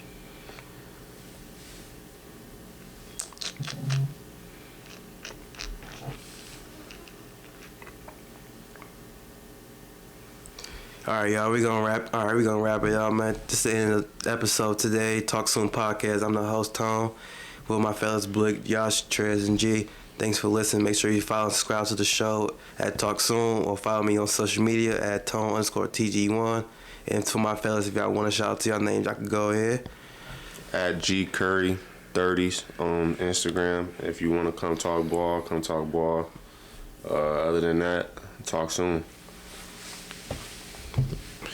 Subscribe to your boy at Immortal Blick on YouTube. Oh, yeah. Not look for my shit on TikTok. I don't give a fuck about no TikTok. Instagram coming soon, but we soon to be monetized on YouTube, so fuck with me there. Oh yeah, I watch respectfully. What's the shit called? I do a lot of video game content. So I do a lot of video games. I be online with a bunch of nerds who just as chill as me, and we talk a lot of shit and troll each other. That's crazy. To be honest with you, but nah, shit. How come my niggas nerds too? Yeah. I got my niggas nerds too, but yeah, like we was being there, just playing a lot of Yu-Gi-Oh or any type of video game that I just feel like playing, and we just being there, just chilling. Remember, so find my shit at Immortal Blick on YouTube and come fuck with me. If you watch Yu-Gi-Oh, Anime, I'm not gonna lie, Yu-Gi-Oh, yeah, Yu-Gi-Oh. Then fuck with bro. Then Yeah, Yosh 217 on all platforms, my nigga. Come fuck with your boy. yeah, this is. I think your shit Trez for the win, right? Yep. Trez for the win. Say your shit, nigga. Hoe ass. Puff your chest out, nigga. Fuck it, punk. But anyways, man, we'll catch y'all next episode, man. Talk soon. Everyone built for this. Y'all not ready. I'll see y'all next episode. Peace, man.